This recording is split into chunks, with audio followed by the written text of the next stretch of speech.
Hello, welcome. I felt the need to pre-associate a few issues. It's been coming up in the news and I haven't prepared anything at all. I'm just going to free associate essentially on certain things that struck my attention. It's quite clear the lunacy that has infested the some of the politicians, especially our first joiner, Nicola Sturgeon.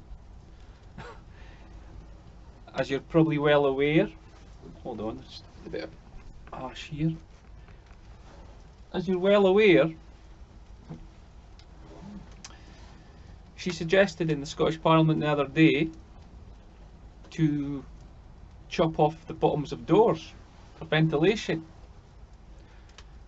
contravening fire regulations, building control, health and safety. And yet, when questioned by Douglas Ross in the Scottish Parliament, you know, she has the gall and audacity to sit there and spout with her arrogance that actually she's thinking straight. It just shows you what power does to your head. It's went to her head, and you know, it's funny on one level. It's funny. It's hilarious. You know, if you want to have ventilation in a room, what do? You open the window, or if you want to create a nice easy airflow between rooms, for the corridor in a room, you open the door. And yet she's got to spend £300,000 of taxpayers' money on chopping doors. You know, she talks about following the science, and I noticed John Mason, MSP, is often at the COVID committee meetings, and he tweets about it on Twitter, and he talks about interesting discussion on ventilation. Well, I've got some ventilation here. See this? This is a brick. So for Nicola Sturgeon, what you do is you open the door, okay, and you put the brick down to stop it closing.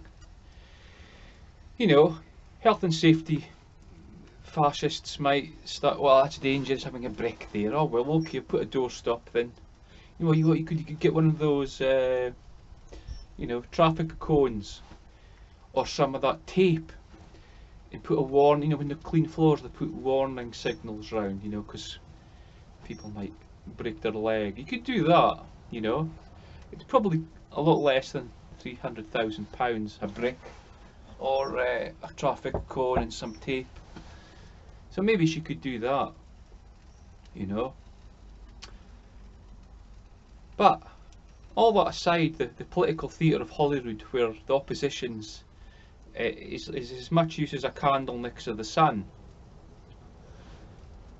is what was going down last week. I never heard anything in the news about it, but I've heard that it's been passed without a murmur. Is keeping the emergency powers. I think they want it to be permanent, but it's until September at least, where they can close schools and enact emergency things for if there's a sniffle. The Scottish media were pretty silent on it, and I never heard anything on the news. So I think this doorgate by the first joiner has been a ruse to keep our minds occupied with something, not to question these totalitarian powers that she's sneaking in through the back door. And you know, it is it's not becoming of a democratic country to you know, enact these powers and forcefully vaccinate people if they're infectious and quarantine them and all this sort of stuff. But that's where we are. And oh, it's just a bit sunny. Oh, a bit better. Hopefully you can see me.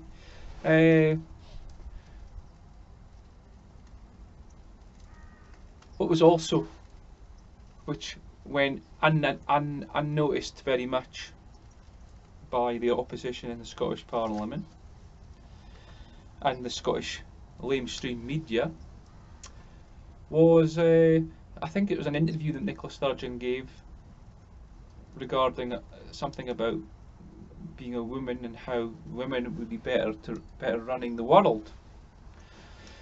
And associated with that was a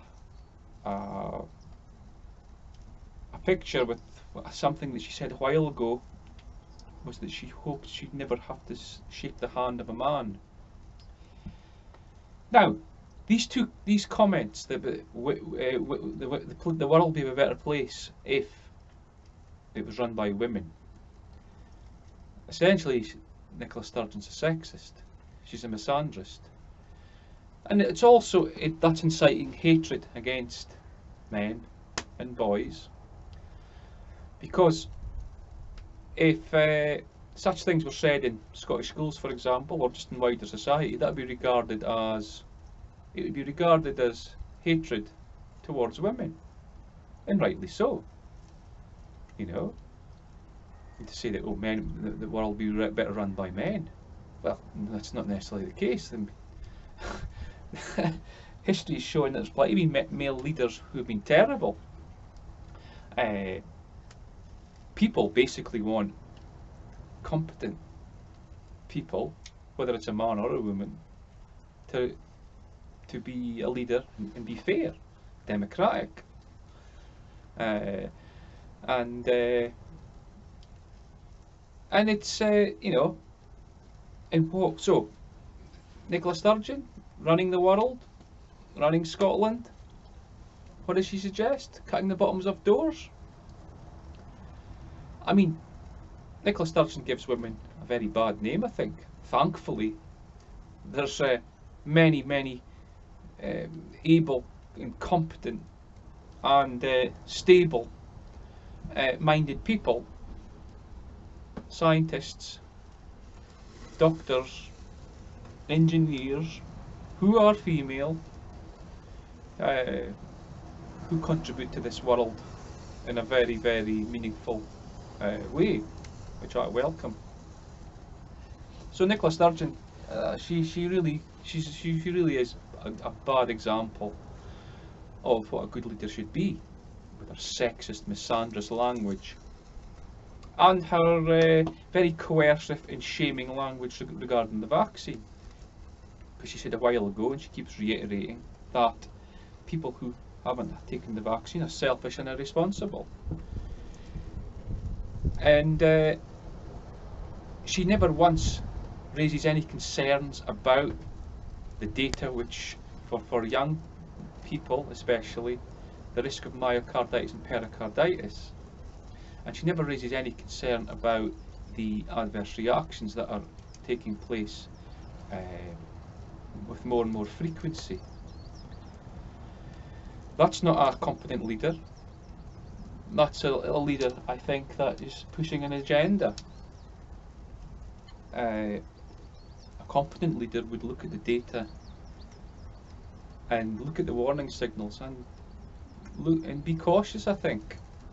Whether what a leader is pro-vaccination or anti-vaccination or just neutral, a competent leader would be looking at everything and taking it into consideration.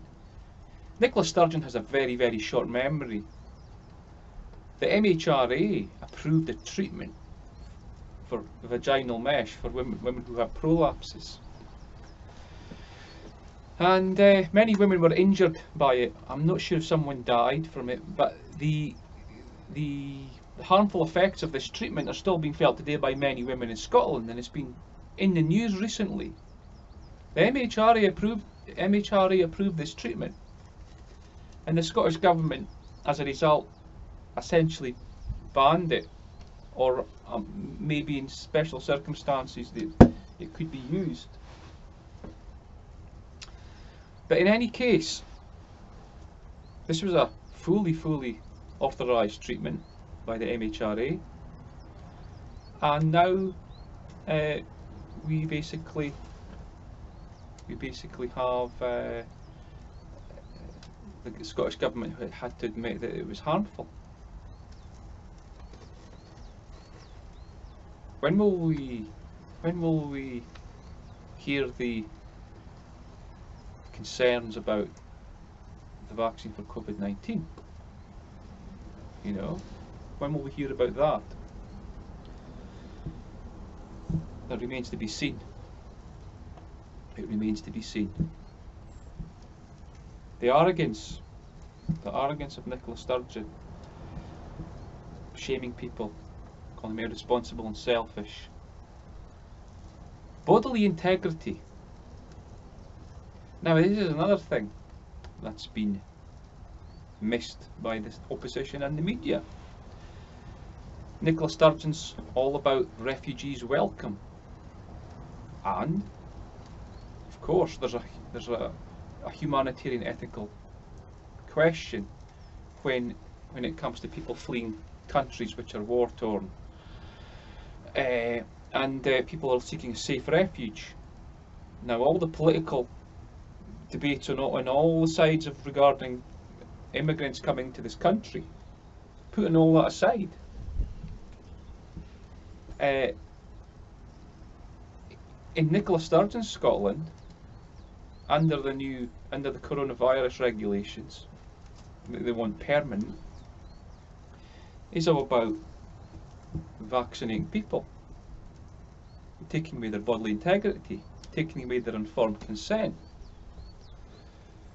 Is Nicola Sturgeon saying that these refugees that she's welcoming will have to give up their bodily integrity and to take a vaccine?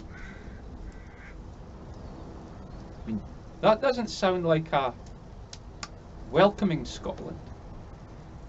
It sounds kind of fascist, and it sounds very racist. Force people fleeing a war-torn country where they're coerced to live under terrible conditions to come to another country to be forcibly removed from their home and given a medical treatment against their will. So my conclusion to this little rant: Nicola Sturgeon isn't for refugees welcome. She isn't pro-women. She's not a feminist. She's wanting to override ethics, she's wanting to override informed consent, and she's overriding logic and science. She's a very dangerous leader, and certainly not a role model for leadership. I think people are getting the message in Scotland. Recent gatherings in Scotland, anti-lockdown restrictions, far outnumber the pitiful pro-independence gatherings. And I was just looking at a statistic: the Scottish Family Party videos on YouTube, their viewing figures are even beat the Scottish Nationalist Party. That's very telling as a statistic. Something's changing in Scotland, and the popularity of her party governing Scotland, I think, is waning. One of the disastrous things I think she did was closing, stopping New Year celebrations, the nighttime industry over Christmas and New Year, on modelling, and now it shows that that was complete overkill. She's not trying to win friends and influence people, but I don't think she actually is trying to either. Look at Justin Trudeau in Canada. He's blatantly admitted that he's completely against the truckers, and he supports things like the globalist NGO Black Lives Matter kind of zeitgeist. But the tide's turning, and the more this goes on, the more desperate she's getting. And this cutting off the bottom of doors is just a sneak preview into the kind of twisted psyche of arrogance, narcissism, and the total out of touch, completely out of touch character that she is. Onwards and upwards though. Rant over. Cheerio.